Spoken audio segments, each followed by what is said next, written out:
नमस्कार, मैं हूं राहुल राजपूत और आप देख रहे हैं सबसे बड़ा मुद्दा। योगी सरकार 2.0 के बजट सत्र का पहला दिन राज्यपाल के अभिभाषण के दौरान विपक्ष के विरोध प्रदर्शन की भीड़ चढ़ गया, तो वहीं सत्र के दूसरे दिन सीएम योगी और नेता प्रतिपक्ष अखिलेश यादव के बीच मुद्दों की तीखी नोकझोंक हुई। दोनों नेताओं के बीच ये बहस कानून व्यवस्था को लेकर हुई। अखिलेश ने जहां सरकार की जीरो टॉलरेंस नीति पर सवाल उठाए, तो वहीं सीएम योगी समाजवादी पार्टी शासन के हुंडा राज की याद दिलाना नहीं भूले। ऐसे में सवाल उठता है कि माफियाओं पर कार्रवाई से क्या अखिलेश परेशान है? सरकार की जीरो टॉलरेंस नीति पर विपक्ष को क्या शक है? अपराधियों के समर्थन में है क्या समाजवादी पार्टी?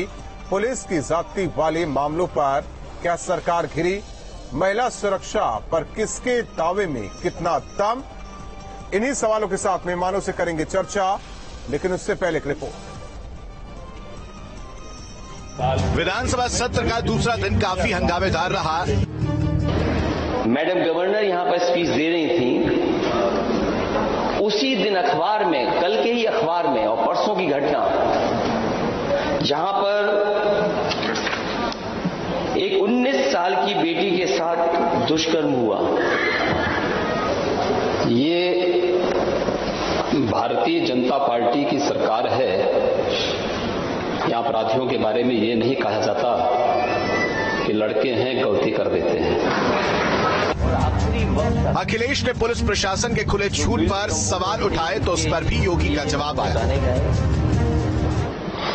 क्योंकि पुलिस को खुली छूट मिली हुई है।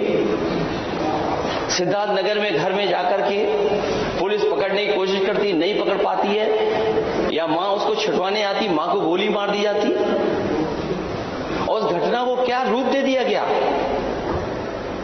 किसी और को जाकर के जेल भेज दिया। सच्चाई जनता जानती है, लेकिन सरकार और प्रशासन जब अपराधियों के साथ खड़ा हो जाएगा, जो घटना कर रहे हैं उनके साथ खड़ा हो जाएगा। आप एक जिम्मेदार व्यक्ति हैं, प्रदेश के पूर्व मुख्यमंत्री रह चुके हैं, और उस पुरानी बात नहीं, आपको इस बात को ध्यान रखना होगा कि जो घटना सिद्धार्थनगर के अंदर घटित हुई है, उस घटना में देखिए, कोई भी व्यक्ति आज के दिन पर घटित होने वाली किसी भी ऐसी आपराधिक घटना को छुपा नहीं सकता है। हर एक इस प्रकार के मामलों में एक बोर्ड गठित होता है, वीडियोग्राफी होती है, एफएसएल की पूरी रिपोर्ट और बैलिस्टिक जांच भी इसके बाद होती है।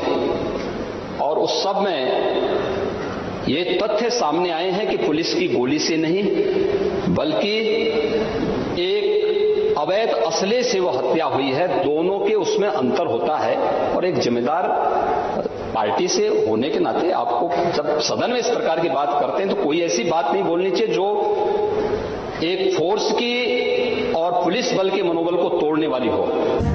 आजमगढ़ में शराब कांड पर भी पक्ष विपक्ष में नोकझोंक देखने को मिली। 2017 में जब हमारी सरकार का गठन हुआ था, तो उस समय आजमगढ़ में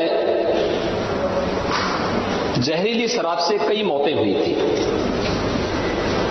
और जहरीली शराब से कई मौतें होने के बाद हम लोगों ने जब उसकी तह में गए, तो कौन वो व्यक्ति है? क्या ये सच नहीं था कि जहरीली शराब से निर्दोष लोगों को मारने वाला व्यक्ति समाजवादी पार्टी से जुड़ा हुआ था?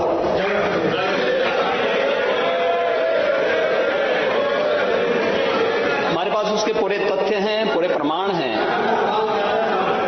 और मैं उसका नाम बोलूंगा तो आपको और बुरा लग जाएगा। नाम मत लेने दीजिए। अध्यक्ष महोदय, अगर नाम ही लेने माननीय सदन के नेता को, तो पिछले 5 साल में इस तरह के काम से जुड़े हुए सबके नाम ले दे। और मैं नाम लेंगे ना। आपको रोका किसने? आप मुद्दे नेता सदन है, आपको रोका किसने है? हम नाम दीजिए, सबका नाम देंगे, चिंता मत करिए। बात सिद्धार्थनगर की घटना उठाइए ना, पुलिस की गोली से मारा गया है, बात हो जाए माननीय, लेकिन परिवार को मैनेज करते हैं ये लोग। पक्ष विपक्ष का हंगामा और सवाल जवाब से लगता है इस बार के सत्र में हंगामा जबरदस्त देखने को मिलेगा। Team news state. विधानसभा के बजट सत्र और हमारे साथ मेहमान चर्चा के लिए जुड़ चुके। सबसे पहले परिचय करवा दी संजय चौधरी जी, प्रवक्ता बीजेपी, कपीश श्रीवास्तव जी, प्रवक्ता समाजवादी पार्टी, अवधेश कुमार जी, वरिष्ठ पत्रकार, इसके अलावा इजहार अली जो कि राष्ट्रीय सचिव हैं, सुभाषपा के हमारे साथ जुड़े आप चारों मेहमानों का चर्चा में स्वागत है। शुरुआत कपीश जी आपसे करेंगे, क्योंकि आपके सबसे बड़े नेता ने जो सवाल उठाए उसका जवाब तो मिल गया कानून व्यवस्था पर, और भी कुछ बाकी है अभी। सबसे पहली चीज कि माननीय योगी जी मुख्यमंत्री के पद पर बैठ करके जिस बैलिस्टिक रिपोर्ट्स की बात कर रहे थे, हम लोग तो रोज ही 2-4 होते, क्योंकि हम तो प्रैक्टिशनर ही उसी चीज के।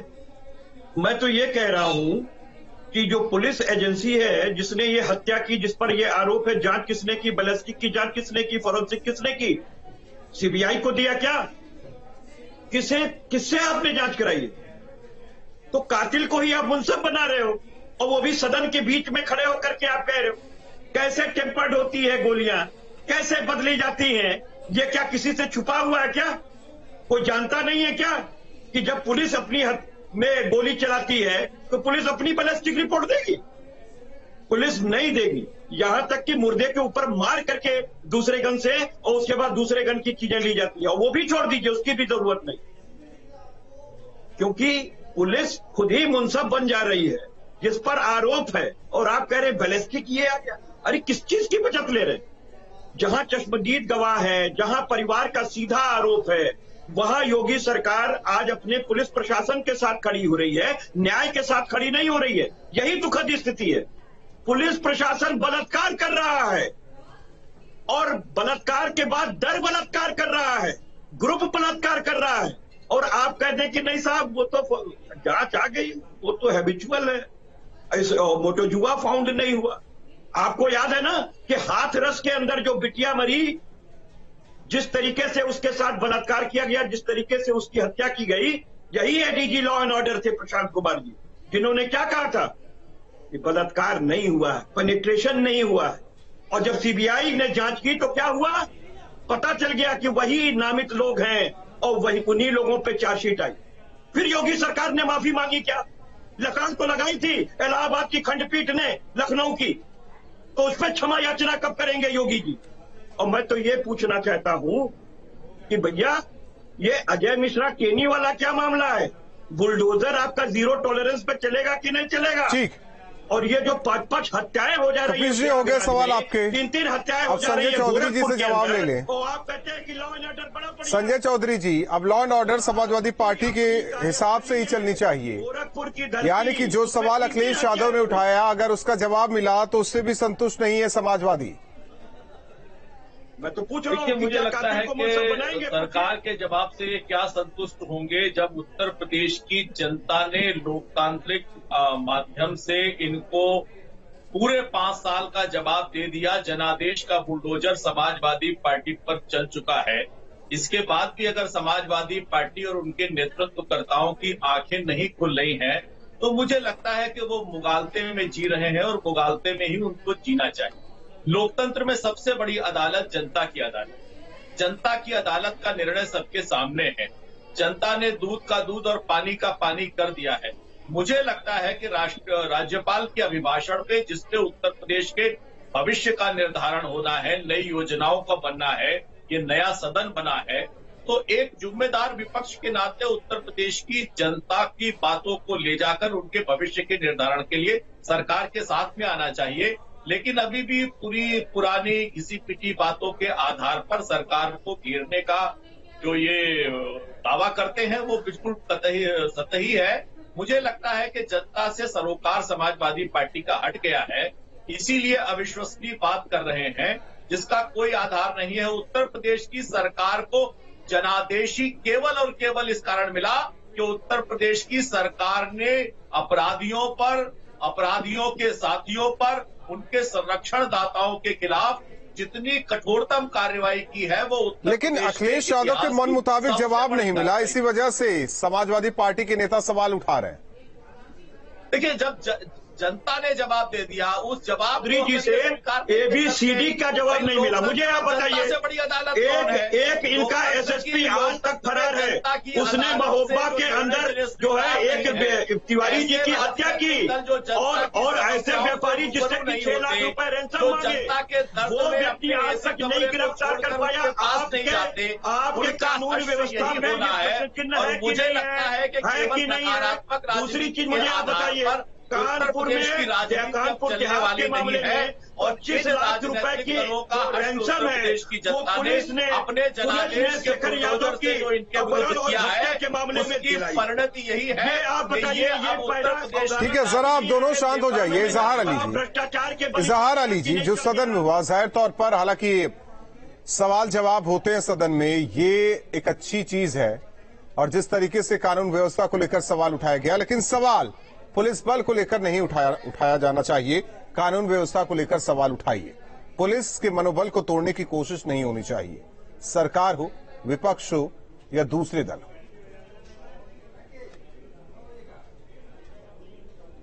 सवाल पुलिस पे कौन नहीं उठा रहा है? ये किस तरीके की सवाल पुलिस पे कौन नहीं उठा रहा है? पुलिस के ट्विटर हैंडल पे जो माननीय राष्ट्रीय अध्यक्ष ओम प्रकाश राजभर जी पे हमला हुआ है, पुलिस के ट्विटर हैंडल पे लिखा गया है कि आपका कोई दोष इसमें नहीं है। वहां के DM महोदय कह रहे हैं कि आपके साथ अन्याय हुआ है। तो आखिर वो कौन शक्तियां हैं जो अपराधियों को बचाने का काम कर रहे हैं? देखिए, मैं आपको बता दूं कि माननीय राष्ट्रीय अध्यक्ष ओम प्रकाश राजभर जी पे जो हमला हुआ है, भारतीय जनता पार्टी इसका संज्ञान ले और अपराधियों के विरुद्ध जांच करा के कड़ी से कड़ी कार्रवाई करे। केवल उन्हीं की बात करने बैठे हैं या जनता की बात करने बैठे हैं? नहीं भाई, जनता की बात कर रहा हूँ भाई नहीं, मेरे राष्ट्रीय अध्यक्ष जी पे हमला हुआ है तो मैं उसका भी बात कर रहा हूँ। जनता के प्रति आप देख रहे हैं जिस तरीके से पूरे प्रदेश में कई जिलों में रक्षक ही भक्षक हो रहा है, आप खुद ही देख रहे हैं इस चीज को। यानी कि कुल मिलाकर खाकी पर सवाल उठाना है। आप लोग तय कर लीजिए, कानून व्यवस्था पर सवाल उठाना है, खाकी पर सवाल कर रहे हैं क्या? खाकी पर सवाल है, खाकी के आप पुलिस के ट्विटर हैंडल पे क्या अगर हम सारे नेताओं को अपशब्द तो कहते नहीं, किसी एक को ही कहकर हम सबको घेरते नहीं? आप जरा खादी और खद्दर, जिस तरीके से खादी और खाकी में अंतर तो कर लीजिए। खाकी में नेता होते हैं, खाकी में पुलिस वाले होते हैं, खादी में नेता होते हैं। तो अगर हम खादी को लेकर सवाल करें तो क्या सबको उसमें समेट ले? पुलिस प्रशासन में हम सबको नहीं कह सकते। हाँ, दोष हो सकता है कपिश जी, लेकिन इस तरीके से सवाल, इस तरीके से सवाल, ठीक है, आप एडवोकेट भी हैं, तो क्या हम काले कोर्ट को बोले? उसमें आप भी आएंगे, इसीलिए सब आएंगे। पुलिस की जो व्यवस्था है, व्यक्तिगत आमूल सुधार की आवश्यकता ठीक है, ये आवश्यकता तो बहुत कई सालों से है, सरकारी से समझे, ठीक है। अवधेश कुमार जी, घुमा फिरा कर कातिल ही मुंसिफ है, रक्षक ही बख्शक है, क्या ये जायज है? राजनीति अपनी जगह है। भारतीय जनता पार्टी जो चिल्ला कहती है, हो गया। इजहार अली साहब, हो, आपकी बातें हो गई, समझ में आ गई। आप मिला जुलाकर जनता की बात नहीं, अपने अध्यक्ष जी की बात ज्यादा कर रहे हैं। अवधेश कुमार जी, देखिए, पुलिस का चरित्र, अब सत्ता बदल गई है, योगी समाजवादी पार्टी की जगह योगी आदित्यनाथ आ गए, लेकिन जो पुलिस और प्रशासन में लोग होते हैं वही होते हैं, कुछ नए अपॉइंटमेंट होते हैं। तो ये नहीं हो सकता है कि सत्ता आई और संपूर्ण रूप से पुलिस जो है वो बिल्कुल पीपुल्स ओरिएंटेड हो गई हो।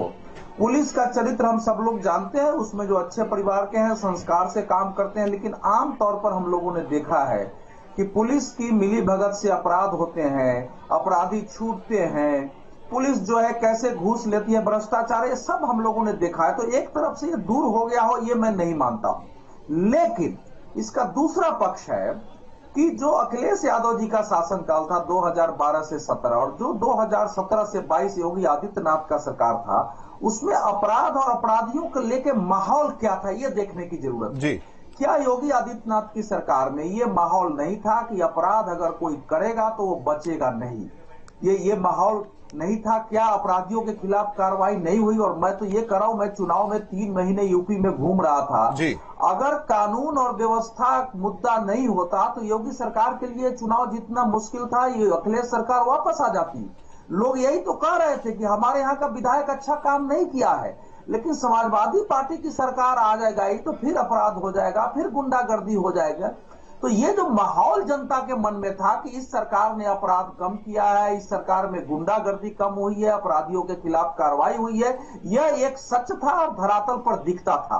तो माहौल देखना पड़ता है। ये मैं कोई नहीं मान सकता कि एक सरकार के आने के बाद बिल्कुल अपराध खत्म हो गए हैं, महिलाओं के प्रति सब लोग संयमित भाव से जीने लगे हैं, ये नहीं होता है। लेकिन मूल बात है कि अपराध करने वाले के मन में भय है कि नहीं कार्रवाई का। अगर पुलिस गलत करती है उसके खिलाफ कार्रवाई हो रही है कि नहीं हो रही है। तो मेरा अपना मानना है कि योगी आदित्यनाथ सरकार ने अपने शासनकाल में यह धारणा पैदा की है कि अपराध कोई करेगा पुनरावृत्ति प्रयागराज में 2 बार हो जा रही है, गोरखपुर के अंदर ट्रिपल मर्डर हो जा रहे हैं, लेकिन वो आपकी चश्मे में नहीं दिखाई देता।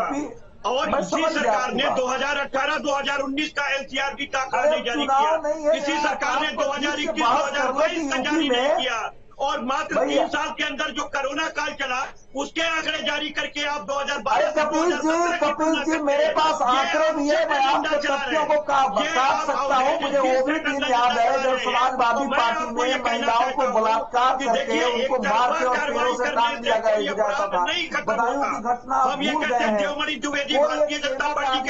महिला की रक्षा करने आता था तो मेरठ में उसको पीट के मार डाला गया था। ये सारी घटनाएं आपके शासनकाल में हुई थी। कैसे बात कर रहे हैं? धनंजय सिंह को अरे आप बीजेपी से लड़िए, मेरे को तो बात करने दीजिए। आपको चुनाव खत्म हो गया है कपिल जी, खेल रहे हैं, वो माननीय हो भैया। राहुल जी ऐसा मुझे चिल्लाएंगे तो बीच में ऐसे तो कपिल जी सुन लीजिए, मेरे बाद ये बोले। कपिल जी को बहुत दर्द है ना, अब दर्द तो निकलना चाहिए, कहीं ना कहीं निकलना चाहिए। नहीं दर्द निकले मेरे बात बोले ना, कपिल जी को मैंने रोका थोड़े, मेरे बात बोले ना, उसमें कोई समस्या थोड़े है। आकर चैनल पर अपनी बात सुनाने की कोशिश करते हैं भाई।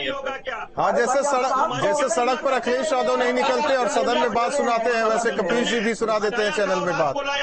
इस विश्वास मैं नहीं की आवाज थोड़ा कम करेंगे तो मेरी आवाज आएगी। देखिए कपिल जी सुन लीजिए, यादव जी ने आज क्वेश्चन उठाया और विधानसभा में एक अच्छा दृश्य बना है, और आज ही जवाब नहीं मिला। और मुख्यमंत्री लंबे समय बाद विधानसभा एक जीवंत विधानसभा दिखी है और मुद्दों पर बहस हुई है, और अच्छी बात है। मुद्दों पर बहस हुई, इस प्रकार से सरकार को घेरना विपक्ष का काम है। और सरकार अब ये कह करके भी नहीं बच सकती है कि आपके शासनकाल में तो इतना होता था। कानून और व्यवस्था योगी सरकार के विजय का मुख्य आधार रहा है। तो अब समय है कि 2022 तक जो हुआ उससे भी बेहतर, ठीक है, जीरो टॉलरेंस, ठीक है अवधेश जी, कपिल जी खिलाने का समय है। कपिल जी आखिर आप क्या मानते हैं, बीजेपी कैसे जीत गई? देखिए सीधी सी बात, भारतीय जनता पार्टी 2 कारणों से जीती। एक तो वो जो उसने मायावती के वोटर्स को मायावती के कहने पर अपने प्राप्त किया लाभार्थी के रूप में 5 किलो अनाज के। और दूसरी चीज मैं आपको कह देना चाहता हूं कि भारतीय जनता पार्टी ने जिस तरीके से पहले चरण से लेकर 6ठे चरण तक, 7वें में नहीं 6ठे चरण तक प्रशासनिक जो है वो बदमिजाजी पेश करके और तमाम चीजें उलट की हैं, उसका सीधा असर है। कपिल जी एक चीज बता देता हूं मैं आपको, तीसरी चीज सुन लीजिए, मैं 2 ही चीज पूछा, हालांकि आपसे एक चीज पूछा आपने, तीसरी चीज आप बात सुनिए। अरे अब आप बात सुन लीजिए, बात सुन लीजिए, 57 सीटें कैसे बात सुन लीजिए, हमारी जो है बात सुन लीजिए, पहले और दूसरे और तीसरे चरण की बात सुन लीजिए। सुनिए, आप पता नहीं गोरखपुर से निकले कि नहीं निकले, या अखिलेश यादव जिस तरीके से अपने बस से निकले हुए थे, कहां गए, किन मुद्दों के साथ वो बातचीत कर रहे थे। जब फील्ड में मैं था, मैं खुद लोगों से बात कर रहा था। 3 चरण के लिए मैं खुद कह रहा हूं और डंके की चोट पे कह रहा हूं कि कानून व्यवस्था बड़ा मुद्दा था। कानून व्यवस्था पर ही बीजेपी को वोटर्स ने दिया है। ये आप लोग भी मानिए, दबी जुबान में आप लोग को मानना पड़ेगा या ना मानिए, ये आप लोग ना मानिए, लेकिन कानून व्यवस्था एक बड़ा मुद्दा था। आपकी लॉ एंड ऑर्डर आपकी समाजवादी पार्टी से भी ज्यादा बदतर हो गई उस काल से भाई, तो कैसे कोई देखिए कहते लोग, कपिल जी लोग ये भी कहते हैं पहले हम थाने जाते थे, थाने में सुनवाई नहीं होती थी, अब थाने में सुनवाई हो रही है। तो एनसीआरबी का रिपोर्ट सामने आ रहा है, एनसीआरबी की रिपोर्ट सामने आ रहा है। जब सुनवाई नहीं होगी तो एनसीआरबी की रिपोर्ट क्या? संजय चौधरी जी अगर थाने में सुनवाई हो रही तो क्राइम बढ़ गया, थाने में सुनवाई नहीं होती थी तो क्राइम था ही नहीं। 12 से 17 के बीच सुनवाई नहीं हो रही है। देखिए हमने भी वो दौर देखा है कपिल जी, वो फोटो हमने भी देखी है। करके देख लीजिए। सीनियर आईपीएस जब मुलायम सिंह यादव के चरणों में बैठा हुआ था, हमें न बताइए, FIR हमें न बताइए।